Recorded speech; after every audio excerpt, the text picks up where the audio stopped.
Hello everyone, mga unta di ari sa Texas Roadhouse kay Hogma magpauli na si Robert sa US and wala na steak like this. Kakita mo anak, hilaw-hilaw pa. Hilaw-hilaw mo na gusto niya nang inanak ka ng pula ra gud o inanak. Tapos kuan ka nang Hogma magpauli na siya, so no more steak for me. No more steak for me. Dayon maghulat na pud ko kanon sa siya mabalik para makabalik mi di ari sa may Texas Roadhouse sa Conrad. Ayan. Sa mga wala pa naka-try at first, kuan jud ka nang dili jud ko kasabot nganong ang baka dili tarungon pagluto.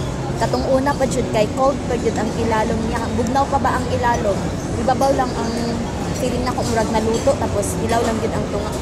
And look guys, nakuan ako kanang murag na favorite naman noon ako nahimo kong carnivorous diring kapita. Mukaon og hilaw nga karni, guys. See? So mo na isa sa mga paborito nga pagkaon ni Robert and yes, mo pud na ang pinaka-favorite nako sa mga pagkaon nga yang gi-introduce ako. And aside from rare steak, kuan kanang Taco Bell and what else? This one guys, you know this? Tabasco, mo ni siya ang nindot kay feeling na kamurag nindot kay ni siya ikuan sa balot. So magkaon ta kay gutom naman ko oy. Gigutom ko. Tara nag-cut si si Robert para ihatag sa kuha kay di ko kay balo mag-cutting-cutting. Di ko kay balo so siya na maoy mag-effort para ihatag niya sa kuha guys. Tapos ako na ang taga-kaon.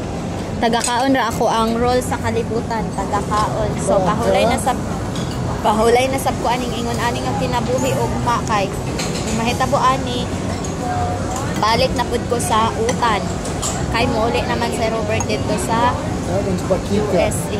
Bakit ka?